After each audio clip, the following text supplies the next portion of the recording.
अगर तो तुम इस वीडियो का बैकग्राउंड और कैमरा क्वालिटी देख के इस वीडियो को छोड़ने का फैसला कर चुके हो तो मैं तुम्हें नहीं रखूंगा। जाओ किसी बड़े यूट्यूबर का premium quality setup heavy editing वाली वीडियो को देखो, क्योंकि तुम्हें एक्शन होना चाहिए, तुम्हें तो डोपामिन चाहिए, ये मेंटल मास्टरबेशन चाहिए कि मिनी वीडियोस को देख के मेरी जिंदगी में कोई बदलाव आ रहा है। तो अगर ये सब चाहिए तो जाओ, बट अगर रुकते हो पर एक्चुअल में कोई अपनी जिंदगी में बदलाव लाना है तो इस वीडियो को एंड तक देखना, क्योंकि इस वीडियो में मैंने बात की है हैबिट फॉर्मेशन के थर्ड लॉ की, जिसको फॉलो करते हुए मैंने अपने आप को यहाँ से यहाँ ट्रांसफॉर्म किया है, जहाँ पर मैं सारी बुरी आदतें फॉलो करता था। You can name it junk food, porn, masturbation, reels etcetera. और मैं सारी अच्छी आदतें फॉलो कर रहा हूँ, that is you can name it सुबह जल्दी उठना, एक्सरसाइज करना, मेडिटेट करना, बुक रीडिंग करना, अपना काम करना एक्सेट्रा। बट इस ट्रांसफॉर्मेशन में मुझे 5 साल लगे और इस चैनल का पर्पज़ ये है कि मेरे इस टाइम पीरियड को मिनिमम तो तुम आधा कर सको और अपने पर्पज़ को जल्द से जल्द अचीव कर सको। सो बिना देरी के let's get started. So third law of making और breaking any habit, that is response. यानी कि जब हम कोई उसके ऊपर एक्शन लेते हैं, क्यों ट्रिगर मतलब कि हमारे आसपास क्या है, वो हमें क्रेविंग देता है, मतलब कि वो मोटिवेशनल फोर्स वो हमें डिज़ायर देता है कि हमें उसके ऊपर एक्शन लेना है। तो हम उन दोनों फेजेस को कहीं ना कहीं प्रॉब्लम फेज में डाल सकते हैं। मतलब कि क्यों क्रेविंग आई, मतलब कि अभी तक हमने कुछ किया नहीं, सब हमारे माइंड में हो। नाउ अब जो बाकी के 2 रिमेनिंग लॉज हैं, दैट इज एक्शन और दैट इज रिवॉर्ड, वहाँ पर हम उसको क्या कर रहे हैं, इम्प्लीमेंट कर रहे हैं। सो रिस्पॉन्स इज द एक्शन जो तुम लेते हो किसी भी पर्टिकुलर हैबिट को परफॉर्म करने के लिए, चाहे वो कोई अच्छी हैबिट हो चाहे वो कोई बुरी हैबिट हो। मैंने से एक्शन तो उसका मतलब होता है एक्चुअल एक्शन, ठीक है। Planning to do the thing isn't doing the thing, strategising about it isn't doing the thing, talking about it with your friends, with yourself isn't doing nothing, and writing it, passing on it to your future isn't doing nothing, procrastination isn't doing nothing. When you do it, when you actually doing it is doing the thing, है ना। क्योंकि तुम्हारा majority of the stress इसलिए नहीं आ रहा है क्योंकि तुम उसको नहीं परफॉर्म कर पा रहे हो। किसी भी पर्टिकुलर एक्टिविटी को, किसी भी अच्छी आदत को पालन करना और किसी भी बुरी आदत को छोड़ना, अगर तुम उसके ऊपर इम्प्लीमेंटेशन करो तो उससे तुम्हें ज़्यादा स्ट्रेस नहीं मिलता as compare to that stress जो तुम नहीं करते हो। मतलब कि जब तुम चीज़ों को अवॉइड करते हो, जब तुम बहाने मारते हो कि कल करूँगा कल करूँगा कल करूँगा, वहाँ पर तुम्हें ज़्यादा स्ट्रेस आता है as compare to the action जब तुम लेते हो। तो there is a difference between action and the motion.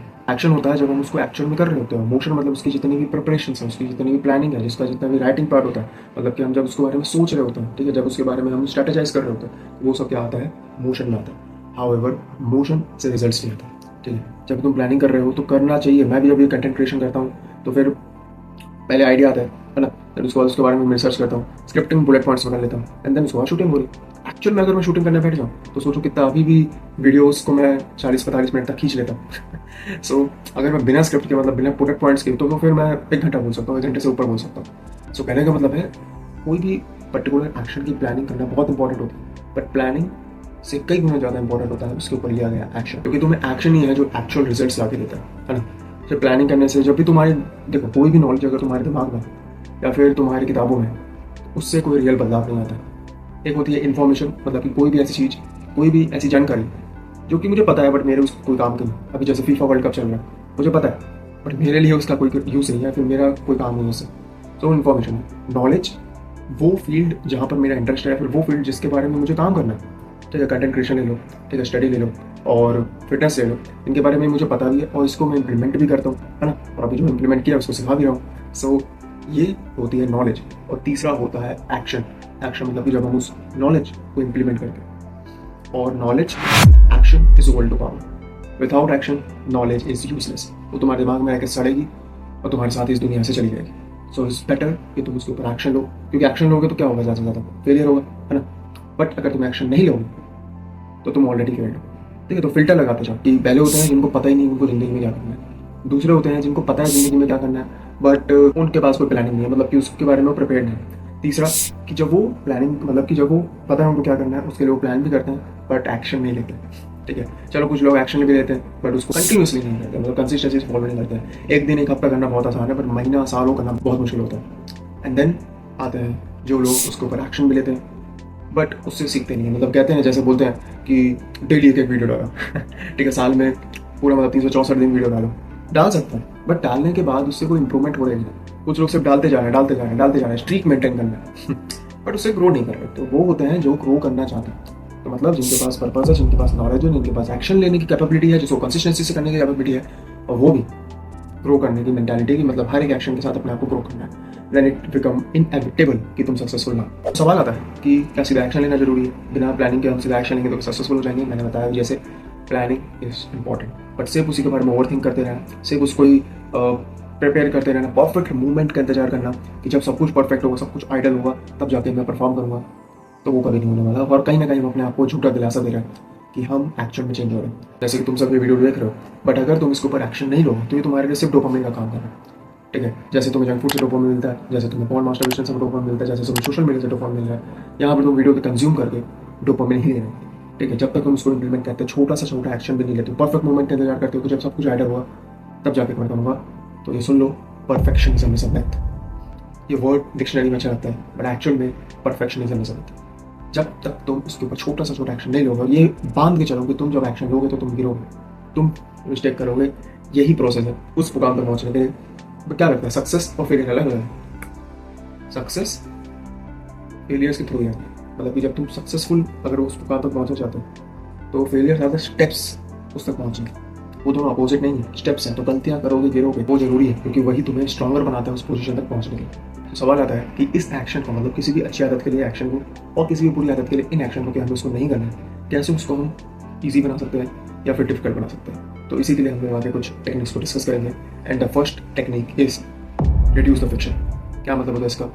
अगर तुम्हें कोई भी अच्छी आदत को फॉलो करना है तो उसमें जितने भी बैरियर्स आते हैं उसको खत्म कर दो, क्योंकि मैं पहले भी बता चुका हूँ, ब्रेन तुम्हारा सर्वाइवल मैकेनिज्म को ही फॉलो करता है, लॉ ऑफ लीस्ट एफर्ट्स को ही फॉलो करता है। यानी कि जिसमें कम से कम मेहनत होगी और ज़्यादा से ज़्यादा बेनिफिट होगा वो उसको ही प्रायोरिटाइज करें। अगर तुम्हारे पास ऑप्शन है कि तुम घंटों बैठ के रील स्क्रॉल कर सकते हो और तुम्हारे सामने है डंबल्स कि तुम्हें एक्सरसाइज करनी है, तो वो प्रायोरिटाइज करता है इसको, क्योंकि यहाँ पर है चीप डोपामाइन, कम से कम एफर्ट्स और ज़्यादा से ज़्यादा भाई एक ही ऐप में तुम्हें इतने सारे इमोशंस देखने को मिल रहे हैं। कभी तुम्हें गुस्सा आ रहा है, कभी तुम्हें मोटिवेशन फील हो रहा है, कभी तुम्हें सैडनेस फील हो रही है, कभी तुम्हें एनवी मतलब कि जलन फील हो रही है।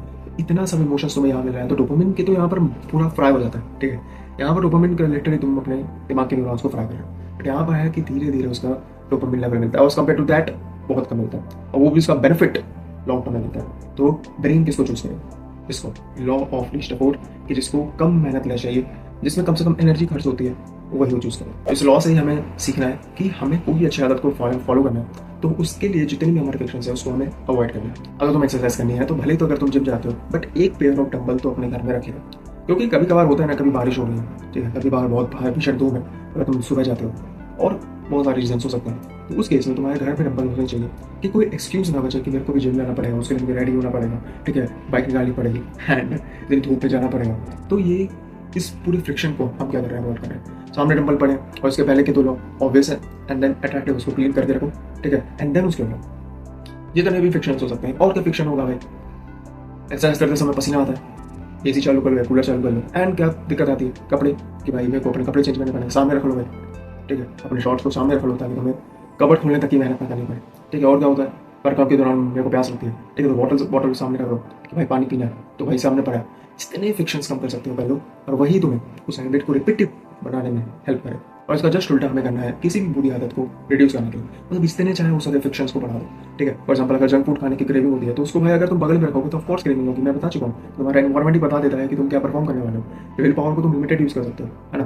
तो जितना ज़्यादा हो सके उसको फ्रिक्शन को बढ़ा दो, मतलब कि फॉर एग्जाम्पल मेरे घर में कुछ जंक फूड है ना, तो मुझे अगर कुछ खाना है, फॉर एग्जाम्पल अगर मुझे चिप्स खानी है तो मुझे तो पहली बार तैयार होना पड़ेगा, ठीक है। अभी तो मैं फिलहाल तैयारी हूँ, बट वैसे तो मैं शॉर्ट्स में रहता हूँ गर्मी में, सो मुझे तैयार होना पड़ेगा, देन उसको पैसे रखने पड़ेंगे। और ये होता है साइकोलॉजिकली कि एक होता है कि हमने सब कुछ खरीद के रख लिया है, तो हमें जब उसको कंज्यूम करते हैं तो कहीं ना कहीं एहसास नहीं होता कि हमने उसके लिए कुछ खर्चा पड़ा ही तो पहले से, हम भूल जा रहे हैं कि हमने उसके ऊपर पैसे नहीं खर्च किए। पर जब हम जाते हैं शॉप में जाते हैं एंड देन उसके बाद पैसे दे के लेते हैं, तो कहीं ना कहीं लगता है कि पैसे दे रहे हैं पैसे जाएंगे छोड़ो, तो वो फिक्शन एक और आ गया। देन उसके बाद तुम्हें अगर तुम्हें कम्युनिकेशन में दिक्कत है तो उसके लिए तुम्हें शॉपकीपर से बात भी करनी पड़ेगी, सो फिक्शंस आ जाएगा, रेडी होना पड़ेगा, ठीक है, बाहर निकलना पड़ेगा, देन पैसे खर्च करने पड़ेंगे, बात करनी पड़ेगी, और इन सबको फिर वापस घर भी आना पड़ेगा इतनी फ्रिक्शंस डाल दो कि अब तुम्हें जंक फूड खाने का मन ही ना करे। तुम्हारे सामने अगर एप्पल पड़ा है, सेब पड़ा है, मखाना पड़ा है, तो उसको खाना ज़्यादा कंपैरेटिवली ईजी के लिए जितना हो सके रिड्यूस द फ्रिक्शन,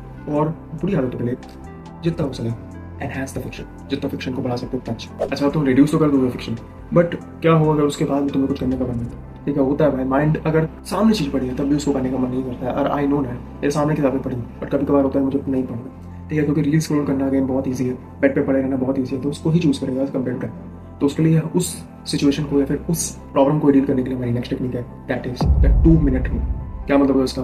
कोई भी activity, for example book reading ले लो, अगर तुम 1 घंटा पढ़ते हो, बट अगर आज होता है भाई, मूड होता है, ठीक है, कभी कभी एनर्जी नहीं होती है, तो हमें करने का मन नहीं करता है। सो उस केस में ये कीवर्ड याद रखना, मन नहीं करता है। मतलब तुम कर सकते हो, पर तुम्हारा दिमाग कहता है कि नहीं कर सकते। सो कोई बात नहीं, 1 घंटा नहीं कर सकते, क्या करो उसको छोटा भाई, 2 मिनट के लिए कोई कुछ भी कर सकता है, ठीक है।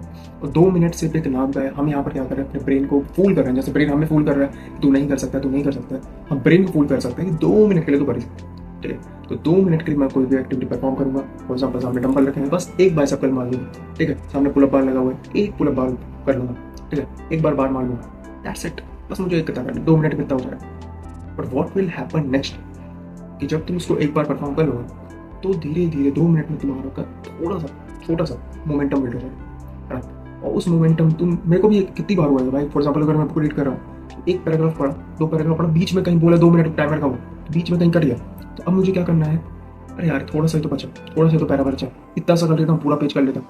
और पूरे पेज में एक टॉपिक चल रहा होता है, तो एक टॉपिक पूरा कंप्लीट नहीं होता, तो मुझे लगता है कि इस टॉपिक को कंप्लीट कर लेते हैं। फिर बोलता हूँ कि अगर इस टॉपिक को कंप्लीट कर लिया तो इस चैप्टर को कंप्लीट कर लेते हैं। इस तरह से मैं क्या कर रहा हूँ, धीरे धीरे अपने कंपाउंडिंग इफेक्ट को लगा रहा हूँ।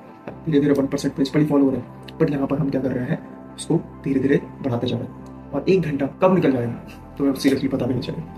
यही पावर होती है स्टार्ट करने की। मेजॉरिटी ऑफ द टाइम हमारी प्रॉब्लम होती है, हम स्टार्ट नहीं करते हैं। जब हम स्टार्ट कर देते हैं तो उस बैरियर को हम तोड़ दें, और फिर उसके बाद हम करने की कोई लिमिट नहीं होती। तो हम उसको 1 घंटा कर सकते हैं, 2 घंटा कर सकते हैं, 3 घंटा भी कर सकते हैं, क्योंकि तुम्हारा पूरा ओवरऑल दिन जो है छोटे छोटे चॉइसेस, छोटे छोटे ब्रिक्स नहीं बटा होता, ठीक है। 24 घंटे से भी पहले आता है तुम्हारे सामने 1 घंटा, 1 घंटे से भी पहले आता है तुम्हारे सामने अगला मिनट। अगले मिनट तुम क्या करोगे, वो डिसाइड कर देगा तुम्हारा आधा घंटा कैसे जाने वाला है, वो डिसाइड करेगा तुम्हारा 1 घंटा कैसे जाने वाला है, देन तुम्हारा 1 क्वार्टर कैसे जाने वाला है, एंड देन तो ओवरऑल पूरा दिन कैसे जाने वाला है। तो एक छोटी सी चॉइस भी तुम्हारे पूरे दिन की ट्रैजेक्टरी को चेंज करने का पोटेंशियल रखती है। Don't ignore the power of small changes, क्योंकि कब तुम्हारे वो लिटिल चॉइसेस स्टैकअप होकर तुम्हें मैग्निफिसेंट रिजल्ट देंगे, तुम्हें खुद को पता नहीं चलेगा। तो compounding effect is real, and छोटे छोटे कदम लेके ही तुम बड़ी मंजिल को हासिल करोगे। जैसे बोलते हैं ना, स्मॉल मिलाते जाओ, लार्ज बनाते जाओ। और एवर अगर तुमने सिर्फ उसको 2 मिनट तक ही किया, लेट से तुम 1 घंटा नहीं करते, तुम 2 मिनट ही करते हो, it's still better than nothing. Something is always better than nothing, ठीक है। परफेक्ट मोमेंट का इंतजार करना, सब कुछ आइडियल होगा, मूड एकदम मोटिवेशन से भरा होगा, तभी कुछ करूंगा, उससे लाख गुना बेटर है कि तुम थोड़ा थोड़ा करो, बट डेली करो। कंसिस्टेंसी का ये मतलब नहीं होता है कि तुम हर दिन 100% पे ऑपरेट करो। कंसिस्टेंसी का मतलब ये है कि अगर एक दिन 20% पे भी ऑपरेट करूंगा, बट स्ट्रीक नहीं टूटेगा, मोमेंटम बिल्ड हुआ है जो, वो नहीं टूटेगा। अब इसी कंसेप्ट को तुम लिंक कर सकते हो हैबिट शेपिंग से। मतलब तुमने किसी पर्टिकुलर एक्टिविटी को 2 मिनट किया, एंड देन धीरे धीरे डेवलप करके, फॉर एग्जाम्पल तुमने 4 मिनट 10 मिनट इस तक ले आए। अब तुम्हें लगता है कि फॉर एग्जाम्पल अगर हम वर्कआउट में भी स्पेसिफिकली बात करें चेस्ट की, तो चेस्ट के लिए मैंने पुशअप चुना, एक दिन मैंने से 2 पुशअप मारे, ठीक है। देन धीरे धीरे उसको 4 किया, 10 किया, 50 तक ले गया, ठीक है। अब 50 तक आ गया तो मेरे हिसाब से ये एनफ है पुशअप्स के लिए। अब मुझे चाहिए कि मैं बैक की भी कुछ एक्सरसाइज करूँ, तो मैं इसको यहाँ रखे रहूँ। अब बैक के लिए पुलअप्स को उठाऊंगा, 50 तो मार दूँ, तो 1 पुलअप और मारूंगा, 2 पुलअप, 3 पुलअप, 4 पुलअप, 10 पुलअप तक लेके आऊँगा, 15 पुलअप, 20 पुलअप तक लेके आऊँगा। अब मुझे लगता है कि ये एनफ है, ये सेटिस्फैक्ट्री है मेरे लिए, तो अब मैं क्या करूँगा, move on to the next. मतलब कि अब मैं बोल रहा हूँ कि मैं बाइसेप्स की भी एक्सरसाइज करूँगा, तो मैं बाइसेप चिनअप्स को चुनता हूँ, एंड चिनअप्स मैंने 1 करूँगा, इन दोनों को रहने दूँगा ऐसे, देन 1 करूँगा, 2 करूँगा, 3 करूँगा, 10 करूँगा, 20 तक ले जाऊँगा, एंड देन इसको भी ऐसे करूँगा, and then cycle continues for the whole body. कहने का मतलब ये है कि मैंने 2 मिनट से किसी पर्टिकुलर एक्टिविटी को लेवल तक लाया, स्टैंडर्डाइज किया, एंड देन उसके बाद उसको मूव ऑन कर दिया, बाकी एक्टिविटीज को भी ऑप्टिमाइज किया। Standardise before you optimise. अब तुमने रिड्यूस कर लिया सारे फंक्शंस को, तुमने 2 मिनट ही किसी पर्टिकुलर एक्टिविटी को दिया, बट दे दिया, बट इसके बावजूद भी हम इतने गिरे हुए, ठीक है। तुम्हारा पता नहीं, बट मैं इतना गिरा हुआ था कि मैं किसी चीज़ को 2 मिनट भी नहीं करना चाहता। तो उस केस में हम क्या करेंगे, हम अपनी नेक्स्ट टेक्निक को अडॉप्ट करेंगे, दैट इज कमिटमेंट डिवाइस। मतलब कोई भी पर्टिकुलर एक्टिविटी से स्टिक्स को अटैच करते हैं कि अगर मैं नहीं करूँगा तो बहुत कुछ बर्बाद हो जाएगा, या फिर बहुत चीज़ें दाव पे लगी हैं इसके लिए, है ना। तो मुझे उसको परफॉर्म करना ही पड़ेगा इस तरह से कि उसको करना ज़्यादा आसान है कंपेयर टू उसको ना करना। स्पाइडरमैन 2 मूवी का वो सीन याद है जहाँ पर डॉक्टर ऑक्टेवियस ट्रेन के सारे ब्रेक फेल कर देता है, एंड देन स्पाइडरमैन के पास उस ट्रेन को रोकने के लिए एक ही ऑप्शन बचता है कि वो उसको मैनुअली, उसको अपने हाथों से क्या करता है, रोकने की कोशिश करता है।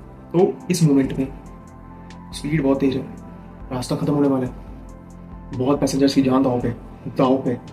तो इस केस में जो उसकी पोटेंशियल, जो उसका कैपेबिलिटीज़ है क्या उसको रोकेगा कि नहीं नहीं मैं तो इतना काम नहीं कर सकता, मैं छोड़ रहा हूँ, मैं अपने बेस के पीछे जा रहा हूँ, मैं इस ट्रेन को छोड़ देता हूँ, ये मेरे पास की नहीं। वो अपनी पूरी पोटेंशियल लिमिट्स को भी ब्रेक करके उसको रोकने की कोशिश करता है, कोशिश कर हार देता है भाई अपने, उसके पूरे टेंडल्स, उसके पूरे आर्म्स फट जाते हैं, बट वो आखिरकार अपने उस ट्रेन को रोक लेता है। और ये तभी हुआ बिकॉज उसकी रिस्पॉन्सिबिलिटी क्लियर थी, उसका पर्पस क्लियर था कि उसको वो उन पैसेंजर्स की जान बचाना। तो ये होता है कमिटमेंट किसी पर्टिकुलर एक्टिविटी के लिए, किसी पर्टिकुलर टास्क के लिए, किसी पर्टिकुलर पर्सन के लिए, कि तुम्हें उसके लिए अपनी पोटेंशियल्स को ब्रेक करना है और फिर ना करना उसको बहुत मुश्किल है एज कम्पेयर टू कर दो, तो मुझे करना ही पड़ा। लेट्स से तुम अगर अपने काम को कंप्लीट करना चाहते हो, है ना, तो यहाँ पर कमिटमेंट डिवाइस को तुम कैसे यूज़ कर सकते हो, अपना रूम लॉक कर लो, है ना, सामने टाइमर लगा लो और अपना काम करो। अब बोल दो कि जब तक मेरा काम कंप्लीट नहीं होगा मैं कमरे से बाहर नहीं जाऊँगा, ठीक है। तो यहाँ पर भी तुम क्या कर रहे हो, अपने टाइम को कमिट कर रहे हो कि मैंने अपना टाइम इस काम को दिया है अगला 1 घंटा, तो इस 1 घंटे से पहले तो मैं इस कमरे से बाहर नहीं जाऊँगा। या फिर तुम फॉर एग्जाम्पल, वैसे तो उसको अवॉइड करना, बट अगर ये करना चाहो तो बहुत बेहतरीन टेक्निक हो सकती है कि लोगों से बता दो कि तुम क्या करने वाले हो। तो एक कोटा फैक्ट्री में जीतू भाई ने कहा था कि अगर तुम ढिंढोरा पीट दोगे सबसे तो जमाना तुम्हें थोड़ी ना वो करने देगा। फॉर एग्जाम्पल तुम्हें कोई बैड हैबिट छोड़ दो, उन्होंने सिगरेट का एग्जाम्पल दिया था, मैं बोलता हूँ कि अगर तुम्हें जंक फूड छोड़ना है तो सबको बता दो कि मैं अगले 1 महीने तक जंक फूड नहीं खाना। अब सबको बता दोगे तो तुम्हारा कहीं ना कहीं साइकोलॉजी होगा कि अगर मैंने कुछ खाया तो लोग मुझे जज करेंगे, लोग मुझे क्रिटिसाइज करेंगे कि यार अपने वादे पे खरा नहीं उतरता, तो हम इस पर कैसे भरोसा करें। तो वहाँ पर तुम क्या करोगे, उसको अवॉइड करने की कोशिश करो। तो ये साइकोलॉजी का कि लोग हमारे बारे में क्या सोचते हैं, ये वैसे हमें डिस्कार्ड करनी होती है, बट यहाँ पर हम उसको यूज़ कर रहे हैं इसके अपने बेनिफिट के, कि लोग हमें जज करेंगे, दैट्स वाई हम उस पर्टिकुलर एक्टिविटी को परफॉर्म नहीं करें। तो ये भी कमिटमेंट डिवाइस का काम करता है। तुमने लोगों को बता दिया कि मैं करने वाला हूँ या ये नहीं करने वाला हूँ, तो अब लोग तुम्हें हेल्प करें उस पर्टिकुलर एक्टिविटी को करने में, ना करें। Thank you so much for watching till the end. अगर तो वीडियो अपने एंड तक देखा है बिना स्किप किए तो अपने कंधों पर एक शाबाशी दे दीजिए, क्योंकि इस डोपामाइन ड्रिवन जनरेशन में वीडियो को एंड तक देखना अपने आप में दिखाता है कि आप अपनी लाइफ के लिए कितना सीरियस है, और आपको डोपामाइन नहीं, आपको एक्शन चाहिए। और एक्शन बेस्ड लर्निंग्स के ऊपर मेरे इस पूरे चैनल के लिए टिकी गई है। वैसे तो ये वीडियो आपके लिए है स्टार्ट करने के लिए, और इन बातों को हर कोई अप्लाई कर सकता है, पर अगर आप चाहते हैं आपकी लाइफ से रिलेटेड बातें हो, पर्सनलाइज्ड बातें हो, प्रॉब्लम सिचुएशन सर्कमस्टेंसेस को मद्देनजर रखते हुए बातें हो, तो feel free to join our Telegram community, जहाँ पर मेरे लिए आपके लिए मोटिवेशन के लिए कोट्स, फोटोज, वीडियो शेयर करता रहता हूँ। और वहीं से आप मुझे पर्सनल डीएम कर सकते हैं और मुझसे एक पिज्ज़ा या मूवी टिकट से भी कम की प्राइस में बातें कर सकते हैं, जहाँ पर मैं पूरी कोशिश करूँगा कि अपने इस 5 साल की जर्नी में जितना भी मैंने सीखा है वो आपको अच्छे से अच्छे शब्दों में आपको गाइड कर सकूँ और आपको अपने पर्पस को अचीव करने में आपको हेल्प कर सकूँ। अब आपने तो जान लिया कि अपनी अच्छी आदतों को आसान कैसे बनाए और बुरी आदतों को डिफिकल्ट कैसे बनाए, बट अगर आपको ये जानना है कि उनको कितना अट्रैक्टिव कैसे बना दे, उनको फॉलो करने में उल्टा हमें मजा है, और बुरी आदतों को इतना अनअट्रैक्टिव कि उनको देख के ही घिना है, तो इस टॉपिक पे मैंने इस वीडियो पे बात की। और अगर आपको ये वीडियो पसंद आई तो आपको वो भी पसंद आएगी, क्लिक कीजिए, मैं आपसे मिलता हूँ। और at the end remember, you all are warriors, you fight, you fall, but you rise up again and keep moving forward. Ram Ram.